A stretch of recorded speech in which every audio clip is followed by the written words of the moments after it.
지난 9월 네팔에서는 Z세대의 혁명이라는 젊은이들의 시위가 있었습니다. 시위의 시작은 정부가 SNS를 차단한 데서부터 시작되었는데, 사실은 네팔 공산당의 부정부패와 상대적 빈곤에 분노를 느끼고 있던 차례에 일어난 혁명입니다. 공산당들은 백성들을 다 같이 잘 살게 하겠다는 이념을 가지고 있었지만 그들의 현실은 이념과 너무 달랐습니다. 그래서 힘을 가지고 있는 정치인들과 밀착한 부유한 집안의 자녀들은 극도의 사치스러운 생활상을 인스타그램에 올리며 자랑하였지만, 상대적으로 가난을 뼈저리게 느끼는 젊은이들은 이러한 모습을 보며 견딜 수가 없었습니다. 그래서 이들은 총리와 장관들을 쫓아가 공관과 그들의 집들을 불태웠습니다. 총리는 급히 헬기에 매달려 피신하였지만 전 총리의 아내는 불타 죽었습니다. 그리고 이런 Z세대의 시위가 네팔에만 머물지 않고 얼마 후에 필리핀에서도 일어났습니다. 뇌물과 반부패에 분노한 젊은이들의 시위로 길거리는 전쟁터로 변해버렸습니다. 이는 그들이 뽑은 지도자들이 선거 때 약속한 삶을 살지 않고 세월이 지나면서 타락의 길로 내달린다고 여겼기 때문입니다. 그런데 성경을 보면 이런 나라들만 부패한 것이 아니었습니다. 하나님께서 하나님 나라 건설을 위해 택한 나라도 부패의 길로 달려가곤 하였습니다.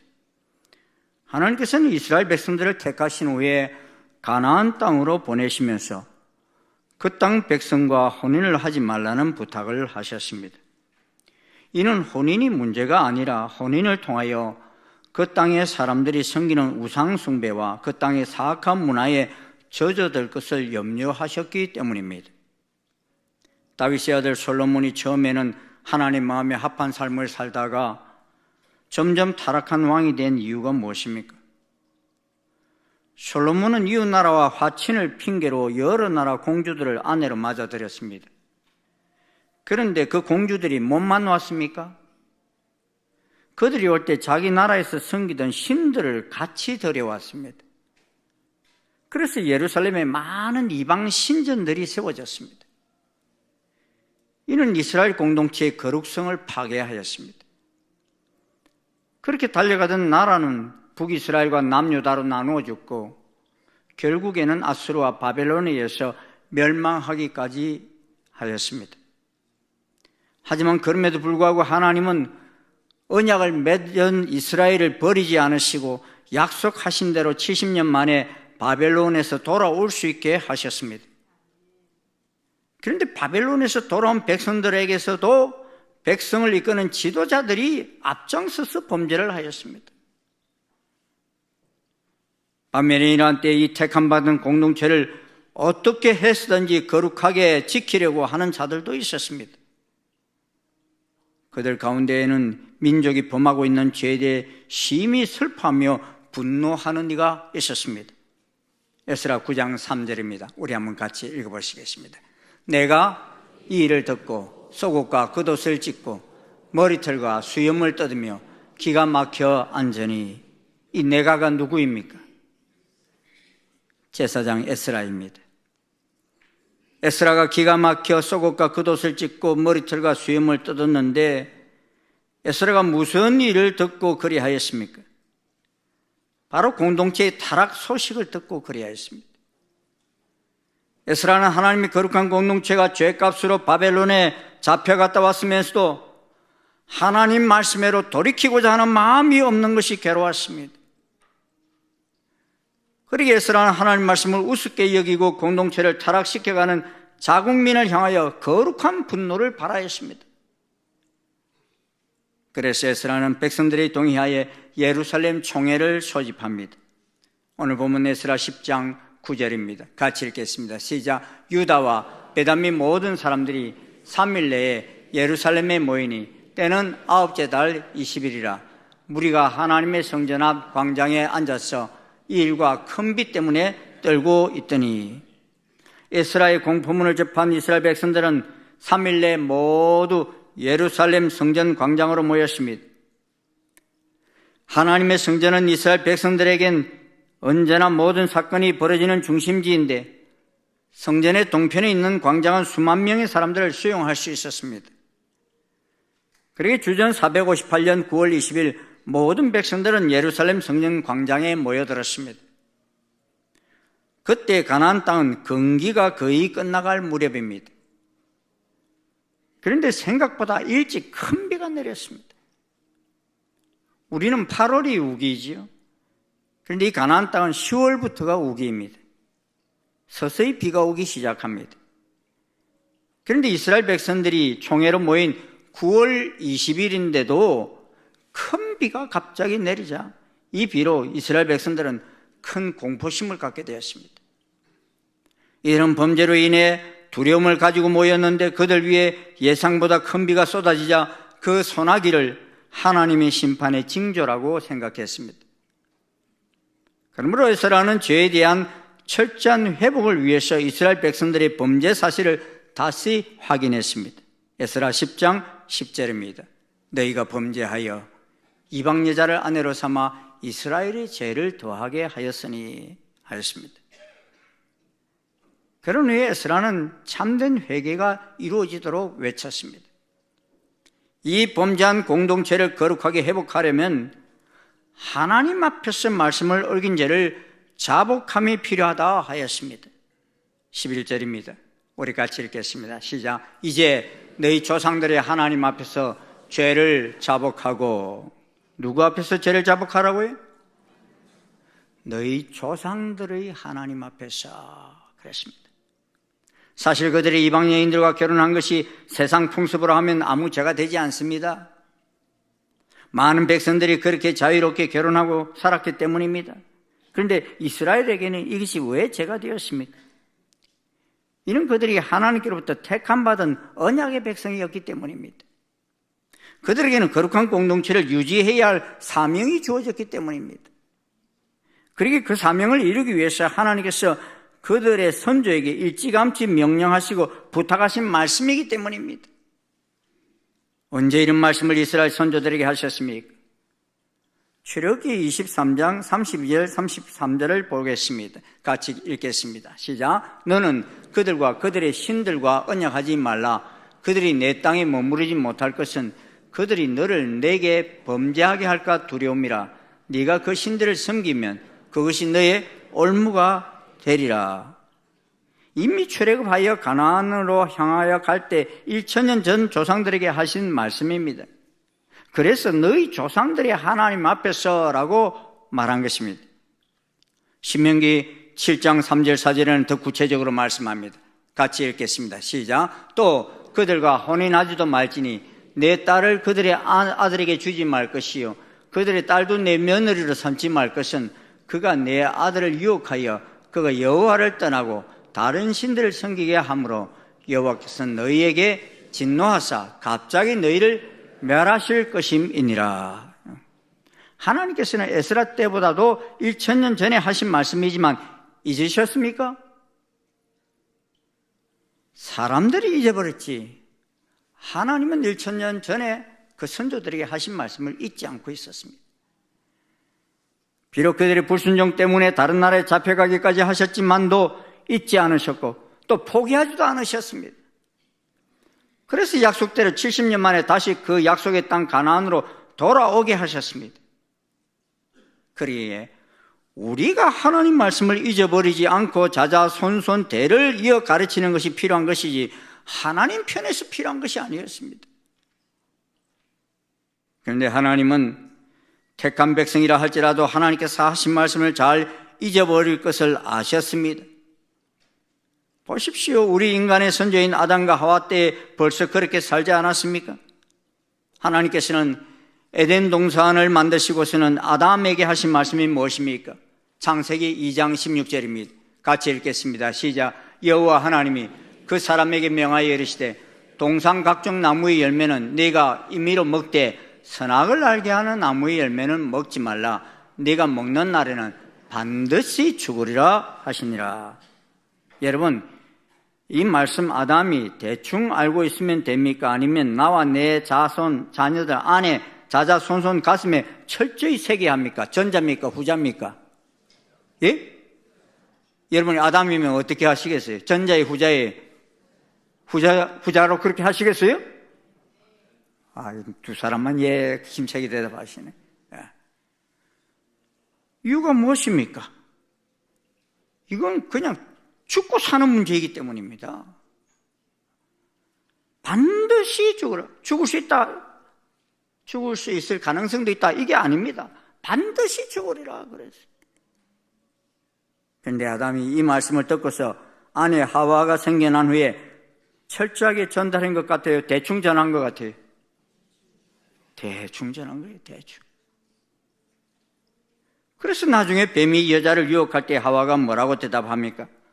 동산 중앙에 있는 나무 열매는 하나님 말씀에 너희는 먹지도 말고 만지도 말라. 너희가 죽을까 하노라 하셨느니라. 이 죽을까 하노라 하는 말은 죽을 수도 있고 안 죽을 수도 있다. 뭐 이런 느낌. 또 만지지 말라는 말 했어요, 안 했어요? 안 했어요. 만져도 괜찮아요. 만지면 먹을 유혹이 더 커서 문제지. 반드시 죽으라는 말씀을 죽을까 하노라함이 약화시키고 있습니다. 왜 이런 결과를 낳았습니까? 말씀을 대충 전하였기 때문입니다. 지난 9월에 이창조 목사님과 함께 바른신학 균형목회 세미나에 참석했었습니다. 세미나 주제는 거듭나는 교회, 도약하는 교회라는 주제로 진행되었는데 강의와 함께 자신과 자신의 교회를 점검해보는 시간이 있었습니다. 근데 그 점검하는 설문지에 쭉 설문조사를 하다 보니까 제가 가장 점수를 못 딴 부분이 있었어요.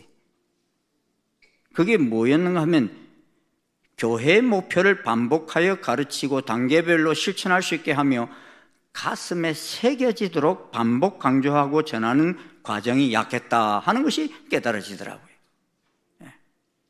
여러분 일산충신교회 표 한번 외쳐볼까요? 시작. 가정의 제자와 교회의 제자와 열방의 제자와. 우리는 이를 성취하기 위해 내 삶에서 얼마나 구체적으로 실천하고 헌신합니까?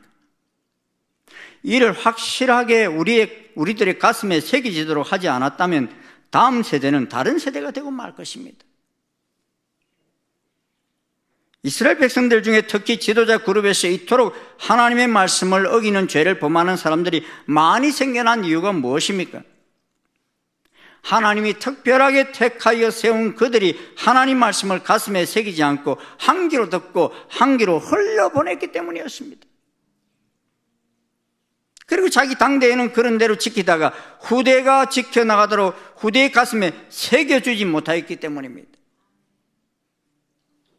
그러므로 공동체를 거룩하게 회복하려면 어디에서부터 잘못되었는지를 먼저 깨달아야 합니다.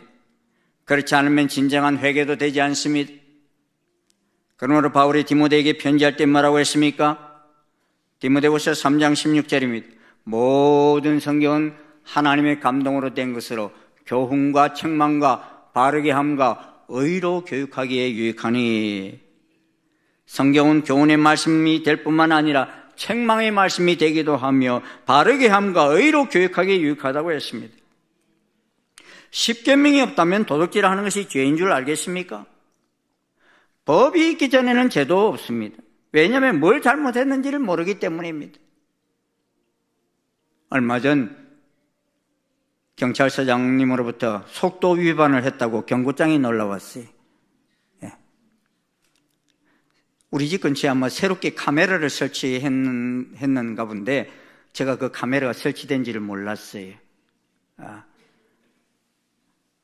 근데 아마 그렇게 심하지 않게 위반을 했다고 여겼는지 이달 말까지는 계도 기간이니 다시는 위반하지 말라고 이렇게 날라왔어요. 제가 그곳에 카메라가 설치된 것을 알았고 또 그 거리의 속도 제한 속도가 시속 50km 지점인 걸 알았다면 과속하지 않았을 것입니다. 그런데 이 두 가지를 다 놓쳐버렸기 때문에 그런 결과가 왔던 것이었습니다. 사실상 이는 내가 카메라를 못 봤고 그곳의 속도가 시속 50km인지를 몰랐다고 해도 아무런 변명이 되지 않습니다. 왜냐하면 어딘가에는 그 팻말이 주어져 있었을 것이고 제가 주의 깊게 보지 못했기 때문에 걸렸던 것이기 때문입니다. 사랑하는 충신 성도 여러분, 우리가 예수 그리스도의 피공로로 이미 거룩한 백성이 되었습니다. 그런데도 우리가 하나님을 아버지라 부르는 거룩한 백성이요 왕같은 제사장인 줄 모르고 살아가고 있다면 우리는 하나님 말씀의 거울 앞에 서서 나를 비추어 보는 것이 필요합니다. 그 사람만이 자신에게 묻어있는 더러운 죄를 씻고 거룩이 회복될 수 있기 때문인 것입니다. 공동체를 거룩하게 회복하려면 하나님 앞에서 죄를 끊어버리는 삶이 필요합니다. 우리가 성경을 읽다가 보면 말씀이 나를 책망할 때가 있습니다. 이유가 무엇입니까? 내가 이미 내게 이미 하신 하나님 말씀대로 살지 않고 있기 때문입니다. 그런데 내가 그 말씀을 몰랐을 때는 변명할 말이 있습니다.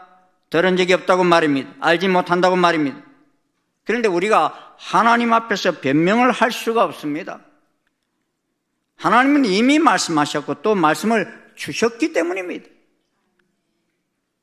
그러게 내가 읽지 않은 것을 하나님의 책임으로 미룰 수가 없습니다.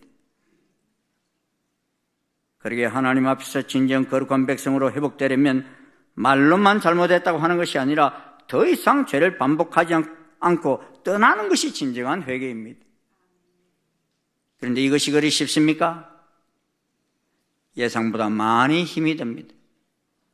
왜냐하면 죄를 즐기도록 퍼뜨리는 악한 세력들이 있기 때문입니다. 그러기 우리는 하나님 백성으로서 거룩한 공동체를 이루어가기를 소원한다면 대충 지내겠다는 생각을 버리고 이를 철저히 끊어내겠다는 각오와 함께 실천하는 의지가 필요합니다. 그리할 때 성령님이 도와주십니다. 말할 수 없는 탄식으로 우리를 돕고자 하는 성령님이 이를 실행할 수 있도록 함께 하십니다. 그래서 성령님의 이름을 보혜사라고 하죠. 보혜사는 위로자, 변호자, 돕는 자, 중재자 이런 의미를 가지고 있습니다. 그래서 끊어버려야 할 죄를 반복하지 않기 위해 성령님께 도움을 구하면서 그 죄에서 떠나갈 때까지 지속적으로 행동하고 말씀에 비추어 순복하지 못하고 있는 점들이 무엇인지를 점검하는 삶이 필요합니다. 그러므로 예루살렘으로 모여들었던 이스라엘 백성들은 이제 앞으로 더 이상 이방 여인을 아내로 맞아들이지 않겠다는 것으로 끝나지 않았습니다. 이미 이방 여인을 아내로 맞이한 경우 돌려보내겠다고까지 결단합니다. 왜 이미 결혼하여 살고 있는 사람들까지 돌려보내는 행동을 합니까? 그렇게 하지 않으면 그 자녀 세대들도 똑같이 일단 저질러 놓고 나면 괜찮다는 의식에 빠질 것이기 때문이었습니다. 그러게 악의 고리가 다음 세대까지 이어지지 않도록 끊어버리겠다고 결단을 한 것입니다. 그러게 공동체를 거룩하게 회복하려면 어른들이 먼저 교훈을 실천하는 삶이 필요합니다. 최근에 한 당의 여자 대변인이 당내 성추행에 대해서 항의하면서 국회에서 기자회견을 하고서는 탈당을 하는 사건이 있었습니다. 이는 한 건의 사건이 아니었고 또 성추행을 한 사람들이 당 외의 깡패들이 아니었습니다. 그 당의 지도자들 중에 있었습니다. 그리고 이러한 불의를 항의하는 사람들을 징계하는 2차 피해까지 있었는데다가 이를 의지할 의지가 없어 보이기에 그리했습니다. 그런데 이런 문제들은 정치계에만 있는 것이 아닙니다. 사람이 모이는 곳에는 어디나 일어납니다. 종교계에도 예외가 아닙니다. 하나님을 잘 믿는다고 하는 사람들 속에서도 일어났고 지금도 일어나고 있습니다. 룻기를 보면 이스라엘 사람 엘리멜렉과 그의 아내 나오미가 그의 두 아들 말론과 기론을 데리고 흉년이 들었다고 모압 땅으로 가서 사는 사건이 등장합니다. 여러분, 이게 언약의 말씀대로 한다면 흉년 들었다고 모압 땅으로 가는 것이 하나님 뜻이에요? 아니에요? 예? 아니죠. 오늘날 말하면 완전히 이방 종교를 섬기는 나라에 이민을 간 것입니다.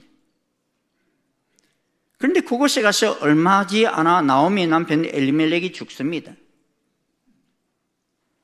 하지만 이를 통한 하나님의 음성을 알아듣지 못하고 나오미는 바로 돌아오는 것이 아니라 그 땅의 여인들을 택하여 그의 두 아들의 며느리로 받아들입니다. 이 모압 여인 두 사람을 아들의 며느리로 받아들이는 것입니다. 그리고 10년 정도 살다가 그의 두 아들 말론과 기론 두 사람도 다 죽습니다. 그리고 이제 이스라엘 땅의 흉년도 다 끝이 납니다. 어떤 사람은 걸덕만이 그 집 문 앞에 고무신 세 짝만, 여자 고무신 세 짝만 남았다고. 그래서 나오미는 이제 남편도 아들도 없는 그 모압 땅에서 살기보다는 그때서야 고향 땅 베들레헴에 돌아가기로 결정을 합니다. 그런데 이때 두 며느리 가운데 한 며느리는 룻이 모압 여인이면서 나오미를 따라 이스라엘로 옵니다. 남편도 없는 땅에 옵니다. 그리고 이스라엘 공동체의 일원이 됩니다. 그녀는 이방인이고 또 과부의 몸입니다. 그런데 이스라엘로 온 이유는 이제 더 이상 자기 조상들이 섬겨온 모압 신에게로 돌아가지 않겠다는 결단 때문이었습니다. 그리고 시어머니 나오미가 섬기는 이스라엘의 하나님을 자기 하나님으로 섬기겠다는 결단으로 그렇게 행동한 것입니다. 나오미는 그의 남편이 죽고 그의 두 아들도 죽자 그 모압 며느리들에게 너희 백성과 너희 신들에게로 돌아가라 그랬어요. 그런데 룻이 시어머니 나오미를 따라가겠다고 하면서 뭐라고 고백합니까? 룻이 이르되 어머니의 백성이 나의 백성이 되고 어머니의 하나님이 나의 하나님이 되시리니 만일 내가 죽는 일 위해 어머니를 떠나면 여호와께서 내게 벌을 내리시고 더 내리시기를 원하나이다. 자기 시아버지, 자기 남편 다 데려간 여호와 하나님인데 그 하나님을 자기는 더 이상 버리지 않겠다는 거예요.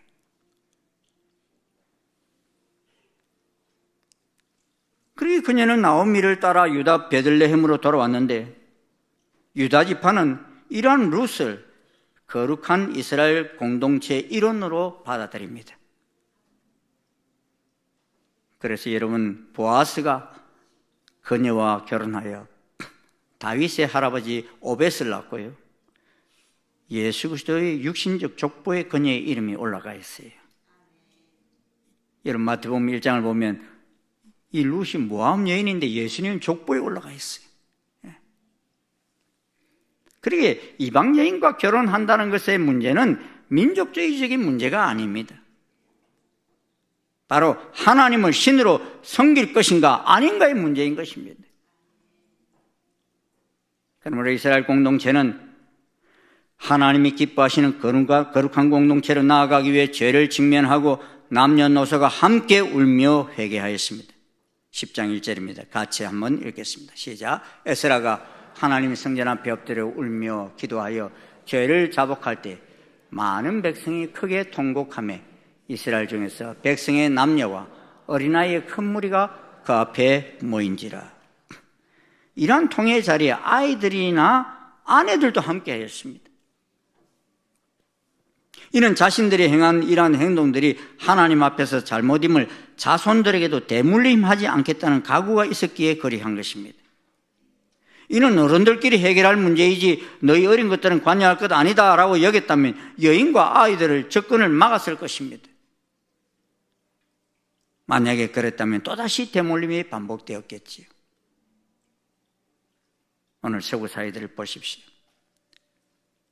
동성애와 가전 성적 타락이 물결치듯 일어나고 있습니다. 또 이러한 악법들이 명문화되어 죄를 죄라고 지적하는 자들을 징계하는 세상이 되어가고 있습니다. 그 결과 이제 이러한 악한 성적 타락이 공공연하게 유치원과 학교에서 교육되어지고 있습니다. 그리고 우리 다음 세대들은 성적 전체성에서 엄청난 혼란을 가져오고 있습니다. 기독교가 왕성했던 나라들 속에서도 일어나고 있는 모습을 오늘 우리들이 보고 있습니다. 이는 그리스도인들이 하나님의 말씀을 등졌기 때문입니다. 말씀이 삶의 잣대가 되지 못하고 세상 풍습이 그들과 그들의 공동체를 집어 삼켰기 때문입니다. 교회가 세상의 소리와 가치관을 막아낼 만한 힘을 발휘하지 못하였기에 그렇게 되어버린 것입니다. 그러므로 진정한 회개는 자신만 골방에서 하는 것이 아니라 공개적으로 행하는 것이 힘이 있습니다. 그러므로 이스라엘 공동체는 하나님이 기뻐하시는 거룩한 공동체로 나아가기 위해 공개적으로 결단과 순종을 통한 죄의 청산이 있었습니다. 11절에서 에스라의 선포 이후 12절을 보면 모든 회중들이 결단을 합니다. 12절입니다. 같이 읽겠습니다. 모든 회중이 큰 소리로 대답하여 이르되 당신의 말씀대로 우리가 마땅히 행할 것이니이다. 모든 회중들은 지금 에스라가 외치는 말씀을 누구의 말씀으로 받아들이고 있습니까? 하나님 말씀으로 받아들이고 있습니다.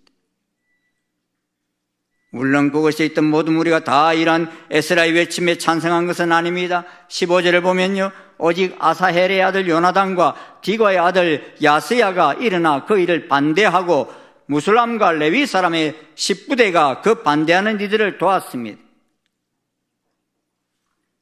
하지만 절대적 숫자가 찬송하였기에 이 일은 신속하게 진행되었습니다.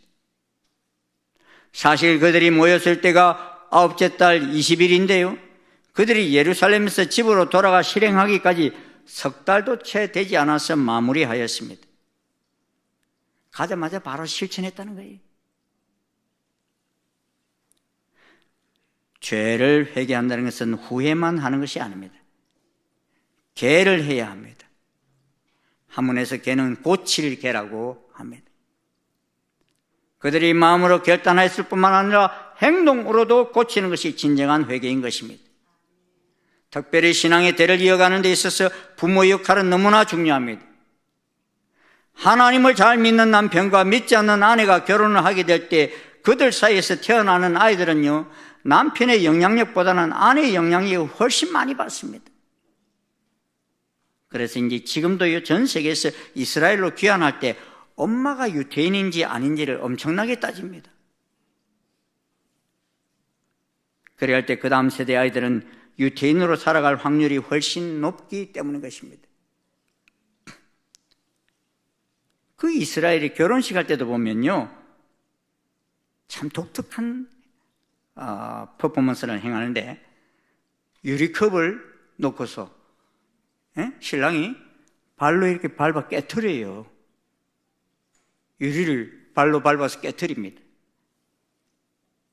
이는 그 민족 가운데 하나님의 성전이 두 번이나 불타 없어졌다는 것을 잊지 말라는 그런 예식입니다. 죄로 인해서 성전이 다 불타버리고 또 모세가 가지고 내는 돌판도 깨버렸잖아요. 그것을 잊지 말라는 거예요. 가장 즐거워해야 할 그때에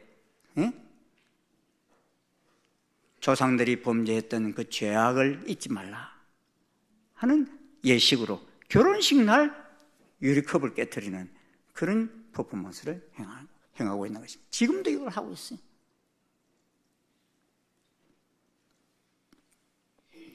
왜 자꾸만 반복된 죄악을 저지릅니까? 하나님이 그토록 잊지 말라고 하신 말씀을 자꾸만 잊어버리기 때문인 것입니다. 이스라엘 여러분 그 유태인 박물관 600만 죽은 그 박물관에 가면요, 뭐라 붙어 있는가 하면 용서하라 그러나 잊지 말라 그렇게 붙어 있어요. 여러분, 우리가 왜 성도입니까?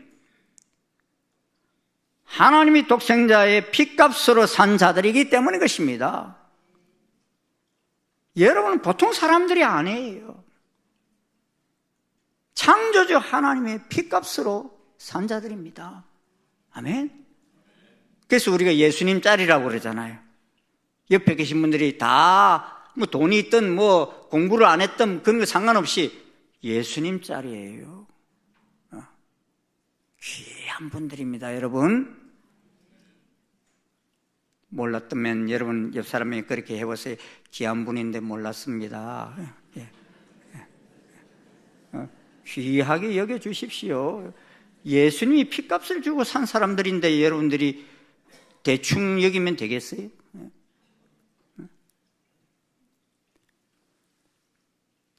우리는 성도입니다. 그리고 우리가 모인 공동체는 거룩한 공동체입니다. 그럼 우리 거룩한 공동체가 계속 이어가기 위해서는 우리 자손이 하나님 말씀의 대를 이어갈 때 가능합니다. 하나님 말씀대로 살겠다고 거룩한 결심을 한 사람들이 하나 되었을 때 가능한 것입니다. 그래서 에스라 9장 10장을 보면요, 우리라는 단어가 무려 38번이나 언급되고 있어요. 이는 에스라 혼자서 이 개혁을 이룰 수 있는 것이 아니라는 것입니다. 그러므로 에스라는 이미 가나안 땅을 점령하면서 외쳤던 여호수아의 결단을 다시 되새겼습니다. 여호수아 24장 14절 15절 함께 읽겠습니다. 시작. 그러므로 이제는 여호와를 경외하며 온전함과 진실함으로 그를 섬기라.